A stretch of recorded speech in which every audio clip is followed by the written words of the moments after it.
What's up, my ninjas? I'm Strident, and I'm back with an update on my copyright strike situation. Um, the strike is being lifted by Warner Brothers. They realized that after going back and looking at the video, which I don't know how they did, um, that I was not in violation of any copyrights because I wasn't in violation of any copyrights. You know, I made a very simple review with I mean, it could be a harsh criticism, but hey, they were slacking. Um, but yeah, it's being lifted. So with sometime this week, I should be back to normal. It kind of pisses me off that I spent last month, a good chunk of last month, stressing over this when I told you guys I was going to be taking a break. So with that, I had uploaded a lot of things on Daily Motion, and I want to give you guys, my thanks. The few of you who moved over and made your account so you could check out what was going on or comment on what was going on. Thank you.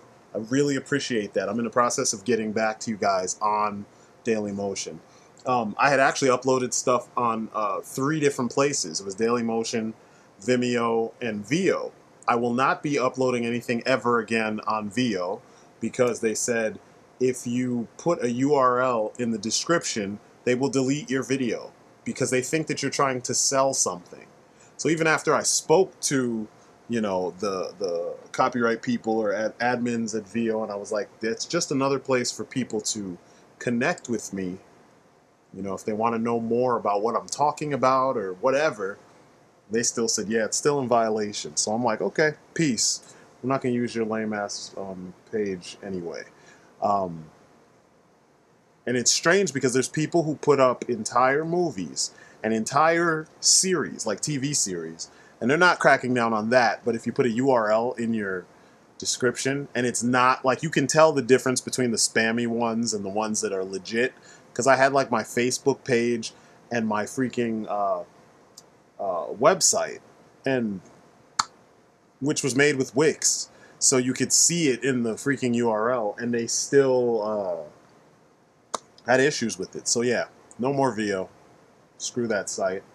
Um, and then Vimeo wants you to pay for like everything that you do. You know, they want you to pay for your initial uploads are free, but if you want more time or like you want to put up longer videos, you have to pay.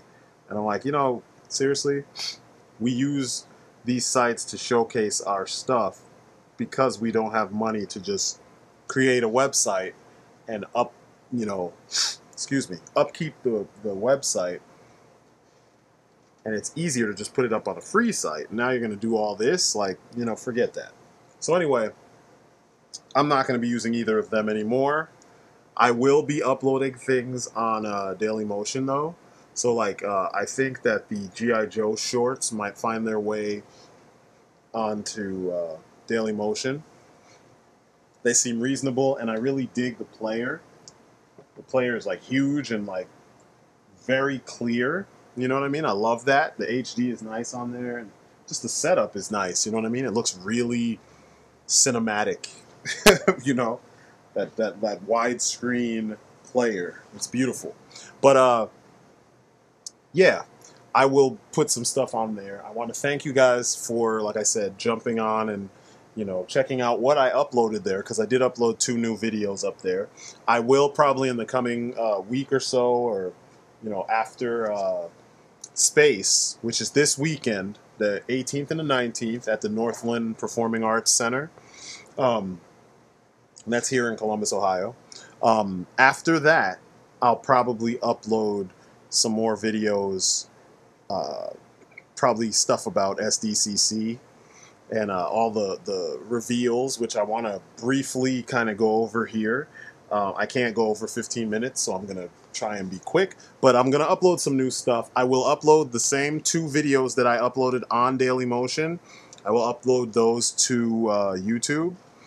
And one video was a review on 2 of the last, I think it's the second to last group of duo of Kamen Riders for my 13 Ryuki Riders. And they're Figmas, because you remember I mixed and matched between Figma and SH Figuarts. It's Kamen Rider Impaler and Verde or Camo. But yeah, check those out. And then the other one is about why we collect, what inspired us to become collectors. But with SDCC, my God, did DC win SDCC? I know people pick sides and stuff. Marvel had some cool stuff too. Deadpool was surprisingly well done. I know Marvel doesn't really have anything to do with it. It's more Fox. And I'm so surprised that Fox was able to channel more of what Deadpool actually is, like more of the comics with Deadpool than they were with the X-Men. Like, that doesn't make any sense. But Batman versus Superman, Dawn of Justice, my God. I thought that shit was going to be a train wreck.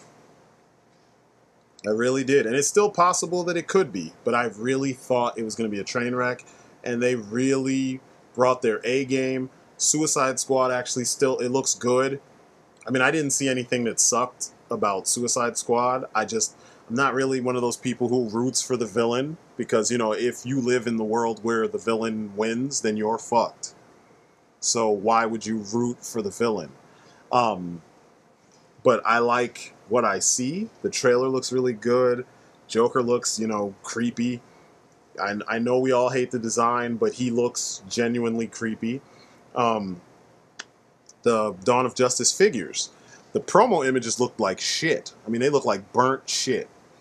But the actual figures, seeing them in the case at SDCC, all the different coverage, all the different photographs and blah, blah, blah, I'm really impressed that Mattel actually was like, oh, we're going to get our heads out of our asses and take advantage of all this DC stuff that exists. You know, like DC is on the rise as far as their cinematic presence and their TV presence. You know, they're trying to get in the game. They kind of started with the TV and worked their way into the movies, which is pretty good. And somehow Mattel, having the master license, took no advantage of that. I think a whole year went by of the 3 years that they're supposed to have the master license, and they didn't do anything. But now they're showing you what they're doing. And a lot of stuff kind of looks mediocre, like the multiverse line and stuff like that. It looks kind of like, it's all right. It doesn't look amazing, but it's cool to see them doing movie characters and TV characters, and it's 6 inches again. They're like, screw the tiny little 4-inch multiverse, which I said it, a lot of us said it. Nobody gives a shit about 4-inch figures with no articulation. You know what I'm saying? Like, actually, I take that back, because the fanatics do buy the figures, but the figures were shit. No one except for the fanatics were buying those 4-inch figures of, you know, various multiverse characters from mostly Batman, you know? So it's good to see them go back to the 6-inch format, DC UC style sculpts on many of the characters. It's I don't know, it's refreshing, and we kind of knew that at some point, realistically, if they wanted to make some money off of all this stuff, they were going to have to go back and do that. So it's cool to see that. Marvel Legends, a lot of you guys are amazed. Like I said, I am distinctly, my stance on Marvel Legends is no. Because they always look good in the case, they always look good on display at the various Comic-Cons and toy fairs. But what you're going to get in retail is going to be poorly painted, naked bodies. You know, no sculpt work, just paint. And the paint won't even be applied right. So, you know what I mean?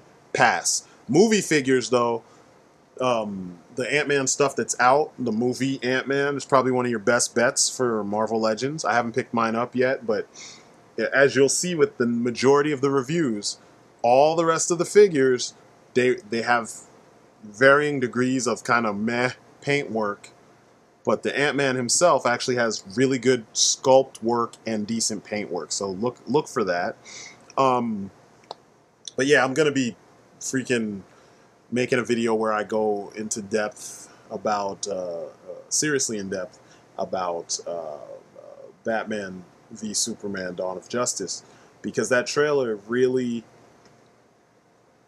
it just really brought it. That's the best way I can put it. I mean, now you're getting an idea of what the tone is for the DC films. I know people said, where's the levity, where's the jokes?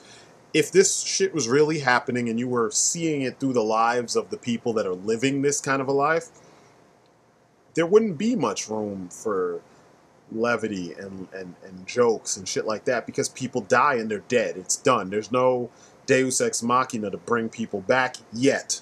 You know what I mean? I'm sure they'll do it, but I doubt it'll be like Marvel where everybody's like, psych. You know what I mean? Oh, I faked my death. Psych. You know what I mean? Like, no, it's not like that. This is a whole different world where shit is real. You know what I mean? And you're seeing that now. The epic level is turned up to 11, and shit goes down, and you got to be on top of your shit in order to survive. So yeah, there's not as much room for jokes. So I like that they're kind of solidifying the tone with Bats, Soups, and Wonder Woman, and then from there you can kind of branch out into the more goofy stuff and the more, you know, whatever. So I don't know. I'm impressed. I'm happy, and I'm going to talk about it at length in another video. So stay tuned for that. After we do that, and we do maybe 1 or 2 other videos, because I've got a couple more reviews to do, I will officially take my damn break. Because trust me, I am burnt the fuck out, and I need a rest. So once again, thank you guys for following me to Daily Motion, and I will catch you on my next video. Peace, guys.